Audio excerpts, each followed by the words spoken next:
हर एक हिंदुस्तानी का, वीरों के कुर्बानी का हर एक हिंदुस्तानी का। और मिला भर जवानों का पहचान है तिरंगा, मेरी जान है तिरंगा, मेरी शान है तिरंगा, मेरी जान है तिरंगा, मेरी शान है तिरंगा।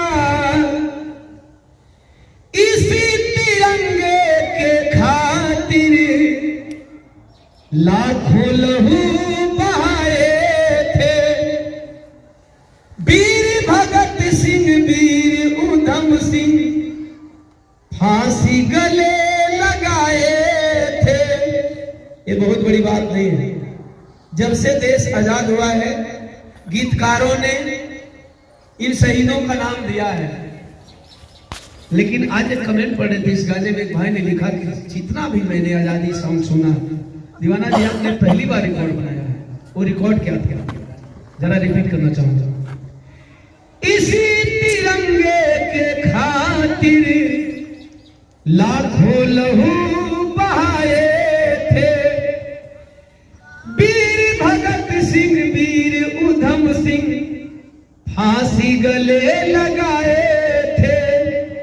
इसी तिरंगे के लिए लाखों लहू बहाए थे, वीर भगत सिंह वीर उधम सिंह फांसी गले लगाए थे।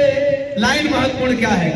शपथ में बाबा साहब का, शपथ में बाबा साहब का ये विधान है तिरंगा, मेरी जान है तिरंगा, मेरी शान है तिरंगा, मेरी जान है तिरंगा, मेरी शान है तिरंगा। जय।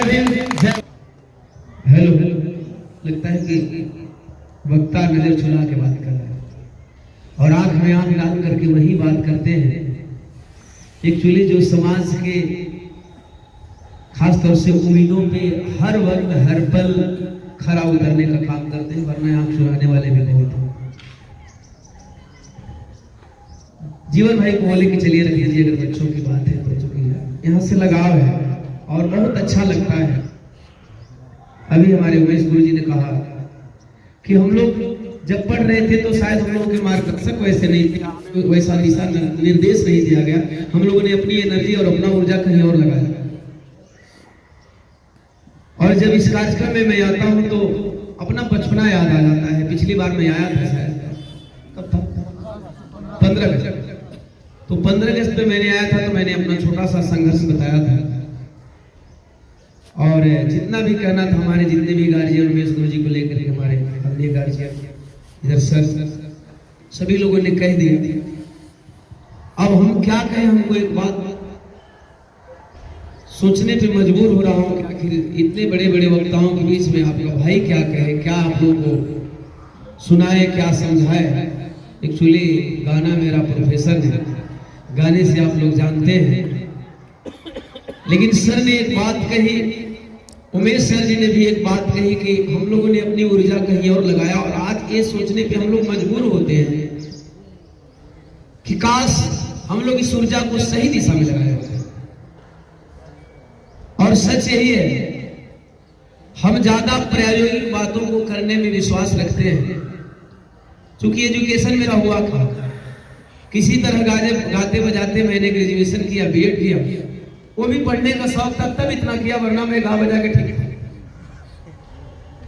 था, मुझे किसी नौकरी की जरूरत नहीं थी। बट एक बात कहूंगा कि उमेश गुरु जी ने अभी जो बात कही कि हम अपनी एनर्जी कहीं और लगा देते हैं, सिर्फ आप लोग 24 घंटे का समीक्षा करें। सर ने कहा था कोई यूसेफ की गाइड आती है, मैंने भी अपने टाइम में नाम सुना था, लेकिन हमें गाइड पढ़ने का मौका ही नहीं मिला। 7th पास किए, जब 8th में एडमिशन हुआ, पिताजी ने कहा तुम कलाकार हो जाओ, गाओ। मैंने कहा ठीक है, आपका आदेश सराखों पे। सर जी ने कहा उस गाइड का मैंने नाम सुना है। मैंने कभी गाइड नहीं देखा। पिछली बार मैं बताया था कि टेट का एग्जाम था, मैंने गाइड खरीदा। गाइड को 2 दिन पढ़ी, इसके बाद विराह गाना है कि मैं गाइड पढ़ूंगा, कहाँ टाइम है। फिर भी आप लोगों को मैं बताया, उस टाइम भी बताया, फिर हमारे शायद नए बच्चे होंगे उनको भी मैं बताना चाहूंगा कि एक ही बार में मैंने विदाउट गाइड पढ़े टेट क्वालिफाई किया, बिना गाइड पढ़े। और इन सारे चीजों का सारांश ये है कि हम अपनी एनर्जी उस दिशा में लगाएं। 24 घंटे की आप लोग समीक्षा करिए।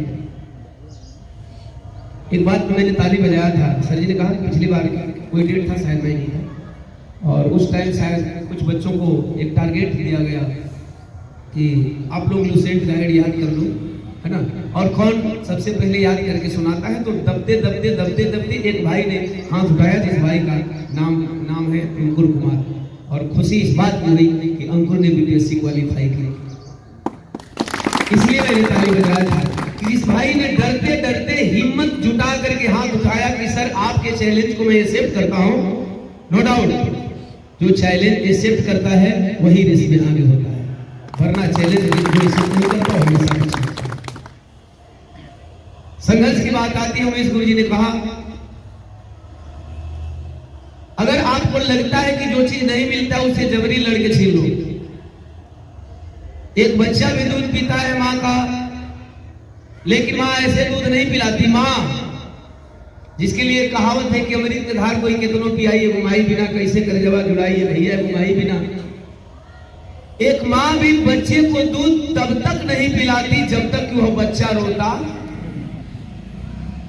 आप लोग हंस रहे हैं, ये बात बहुत छोटी सी है लेकिन इसका सारांश बहुत बड़ा है।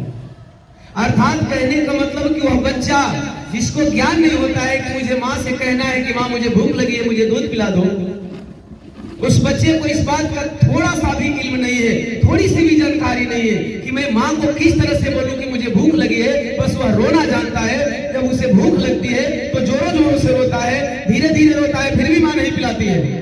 जब तक से वो चिल्ला करके पूरे घर को सर पे न उठा ले तब तक वह माँ दूध नहीं पिलाती। अर्थात वह बच्चा भी कहता है जब आप ज्ञानी नहीं होते हो, हम ज्ञानी नहीं होते, जब मुझे अनुभव नहीं होता, जब आपको अनुभव नहीं होता है, तब पर भी हम रो रो करके कहते हैं कि माँ दूध पीना मेरा अधिकार है, मैं रो रहा हूं, तुम दूध दो, मैं तब तक रोता रहूंगा जब तक तू दूध नहीं पिलाएगा।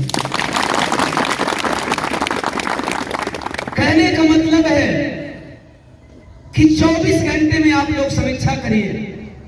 24 घंटे आपने क्या क्या शिकायतें आई, सर जी ने कहा कुछ बच्चे कह दो, सर जी की बात मैंने नोटिस किया, कुछ बच्चे निकल जाते हैं बारात करने, शायद कुछ बच्चे समोसा खाने में निकल जाते होंगे। सर जी की शिकायत मैं नहीं देखता हूं, मैं भगवान रोज आता नहीं। आप समोसा खाने लायक मत बनो, समोसा खिलाने लायक बनो। आप इस उम्मीद में मत रहो कि कोई हॉस्टल में आएगा, वो प्रकाश दीवान आएंगे, उमेश गुरुजी आएंगे, सर जी लोग आएंगे और हमको समोसा के लिए इनवाइट करेंगे। आप उस लायक बनो कि आपका लोग इंतजार करें कि आप आओ और कहें कि हमारे सर आए हैं, हमारे फलाने भाई आए हैं, एक क्वालिफाई कर गए हैं, चलो भाई अंकुर भाई आ गए क्वालिफाई करके, चलिए आप समोसा खाइए। आप ऐसा समोसा खाइए, ऐसा समोसा खिलाने लायक बनिए। 24 घंटा में आप लोग अपने आप की समीक्षा करिए कि आप क्या पढ़ते हो। अगर सर ने जो टास्क दिया था कि हमें लुसेंट गाइड याद करना है, तो चलो भाई 1 साल में याद करके सुना दो, 4 महीने में सुना दो। चलो 4 महीने में नहीं सुनाते हो, चलो 4 महीने के अंदर कोई क्वालिफिकेशन आता है, कोई कंपटीशन आता है, चलो उसमें आपने फ्लॉप कर दिया। 6वें महीने में कोई कंपटीशन आता है, उसमें आपने फेल मार गया। लेकिन अगर 6वें महीने में नहीं तैयार करते हो, 7वें महीने में नहीं तैयार करते हो, 8वें महीने में नहीं तैयार करते हो, अगर साल भर में भी उस गाइड को आप कंप्लीट कर लेते हो तो पहले महीना में फेल होगे, दूसरे महीने में फेल होगे, तीसरे में फेल होगे, लेकिन 12वें महीने में आप फेल नहीं होंगे। आप अपनी समीक्षा खुद से करिए। एक निवेदन और करूंगा इस छात्रावास का नाम बहुत प्यारा है, डॉक्टर भीमराव अंबेडकर कल्याण छात्रावास। खासतौर से इस छात्रावास में जितने भी जिस भी समाज के बच्चे पढ़ते हैं, आप भाईचारा बना करके इस छात्रावास का नाम इतना रोशन करें। सर जी ने कहा कि बच्चों की संख्या बढ़ रही है, पढ़ने वालों की संख्या बढ़ रही है, लेकिन रिजल्ट घट रहा है। रिजल्ट क्यों घट रहा है? समीक्षा इस बात की होनी चाहिए। रिजल्ट क्यों घट रहा है? समीक्षा इस बात की होनी चाहिए कि आखिर हम पढ़ रहे हैं कि नहीं पढ़ रहे हैं।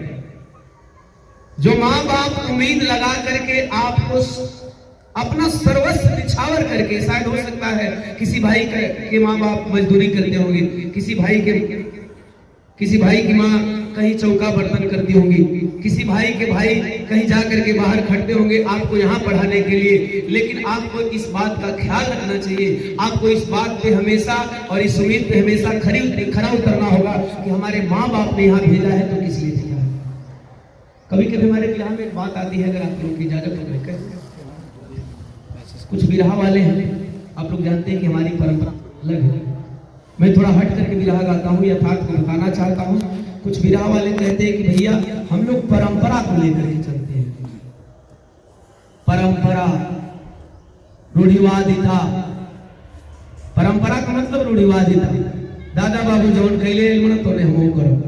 हमारा कभी कभी वैसे साथियों से सवाल होता है कि भाई जब आप परंपरा का निर्वहन करते हो, आप परंपरा को निभाते हो, अगर परंपरा निभाना आपका कर्तव्य है तो बेहतर है आप परंपरा निभाते हो। लेकिन परंपरा निभाना आधा अधूरी नहीं होनी चाहिए। परंपरा पूर्ण रूपेण निभाओ, पूरे मन तन से निभाओ। विरहा में अगर पुरानी परंपराओं को ढोते हो कि कोई व्यक्ति मरने के बाद भी अमर हो जाता है, ये अगर तुम्हारे परंपरा में है, इसे तुम भूल नहीं सकते हो, तो तुम्हारे परंपरा में ये भी होना चाहिए कि तुम्हारे बाप दादा गाय भैंस बकरी चराते थे, फिर अपने बच्चे को पढ़ाते थे। अगर तुमको लगता है कि उस परंपरा का निर्वहन करना है कि नहीं, कोई 100 साल जीता है, कोई 200 साल जीता है, कोई मरने के बाद अमर हो जाता है, तो भाई इस परंपरा को समझते हो। अगर इस परंपरा से नहीं निकल रहे हो तो फिर ये भी जान लो ना कि तुम्हारे परंपरा में ये भी नहीं थे कि तुम्हारे बाप दादा तो मजदूरी करते थे, तुम्हारे बाप दादा किसी की हरवाही चरवाही करते थे, तुम खुद किसी के बनिहार थे, तो फिर अपने बच्चे को पढ़ा के उसी परंपरा में रखो। और यदि अपने बच्चे को इंजीनियर बनाने की क्षमता रखते हो, अपने बच्चे को डॉक्टर बनाने की क्षमता रखते हो, तो फिर पत्थर में प्राण डालने की क्षमता मत रखो। फिर पत्थर में प्राण डालने की क्षमता मत रखो, वरना वैज्ञानिक भी कोमा में चले जाएंगे। वरना वैज्ञानिक भी कोमा में चले जाएंगे। एक भाई का नहीं है लेकिन बड़ा पोस्ट मजेदार था, रंजीत बाबू है, सोशल मीडिया पे अपना डाटा अपना सब खर्च करके लिखा करते हैं। उन्होंने पोस्ट लिखा था, शायद उनके शब्दों में मैं नहीं बोल पाऊं, लेकिन उन्होंने कहा कि जिस मंत्र के जरिए पत्थर में प्राण डाला गया उस मंत्र को सार्वजनिक किया। उन्होंने बहुत बेहतर पोस्ट लिखा था और मैं बना रहता हूं। सर जी ने कहा सोशल मीडिया, समाज, ये मुख्य धारा है, इससे आपको कटना नहीं है। जिस दिन आप इससे कट जाओगे बात तो फंस गई हमारे बात आज कर। पहले इनको जिला दिया, फिर बात करता हूँ। टाइम है वहां भी जाना है। खैर 5 मिनट में खत्म कर दूंगा अपनी बात को, लेकिन महत्वपूर्ण है इसलिए मैं कहूँगा। तो उन्होंने लिखा कि भाई उस मंत्र को सार्वजनिक किया जाना चाहिए जिस मंत्र से प्राण में पत्थर में प्राण डाले जाते हैं। और नीचे उन्होंने लिखा था कि मुझे भी कुछ मुर्दों को जिलाना है। बड़ी रोचक तथ्य है भाई कि एक वैज्ञानिक फार्मूला तय करता है तो वो फार्मूला पूरे वर्ल्ड में लागू होता है। एक डॉक्टर अगर कोई पेटेंट निकालता है तो उस पेटेंट का दाम कितना हो, लेकिन पूरे वर्ल्ड में वो लागू होता है। अच्छा, ये आप लोगों का कौन सा फार्मूला है कि केवल आप लोग जानते हो? इतने पढ़े लिखे छात्र जानते नहीं। सर जी ने कहा हमें इस समाज में जुड़ना होगा, हम अच्छे नेता पैदा करेंगे। हम सोचते हैं अच्छा नेता पैदा ना कर सके। सर जी का एक शिकायत था कि हम लोग अच्छा नेता पैदा करते हैं लेकिन बढ़ जाते हैं। वो अच्छा थे ही नहीं तो बढ़ेंगे। सर कहना क्या है कि इतने बच्चे हैं, सबको आप एक समान तालीम देते हैं, एक समान शिक्षा देते हैं, एक समान स्टडी कराते हैं हमारे जितने भी गुरुजन। लेकिन ये इनकी तालीम में कमी नहीं है। ओम प्रकाश दीवाना यहाँ आ करके स्पीच दे रहा है, ओम प्रकाश दीवाना के स्पीच में कमी नहीं, कभी आप क्यों नहीं? हायर होते हैं लोग। सर जी, हम इस बात को दावे के साथ कह सकते हैं कि हायर नेता ही केवल नहीं होते हैं। अगर सामाजिक ज्ञान ना हो तो हायर हमारे पदाधिकारी भी होते हैं। इसलिए इन बच्चों को हर चीज करते हुए, अपने कंपटीशन की तैयारी करते हुए, एजुकेशनल नॉलेज रखते हुए, सामाजिक नॉलेज बहुत जरूरी है, वरना समाज से जो बच्चा कट जाता है वो कभी अपने समाज का नहीं होता। इन्हीं चंद बातों के साथ मैं वाणी को विराम देना चाहता हूँ, एक शेर के साथ, क्योंकि आज गणतंत्र दिवस है। तो एक शेर में कहना चाहूंगा, मेरे लहू के कतरे से सैलाब आएगा, आज नहीं तो कल बेहिसाब आएगा। मेरे लहू के कतरे से सैलाब आएगा, आज नहीं तो कल बेहिसाब आएगा। फना हो जाएंगे हम तिरंगे की शान में, फना हो जाएंगे हम तिरंगे की शान में। मेरे हर एक लफ्ज से इनकलाब आएगा, मेरे हर एक लफ्ज से इनकलाब आएगा। जय हिंद।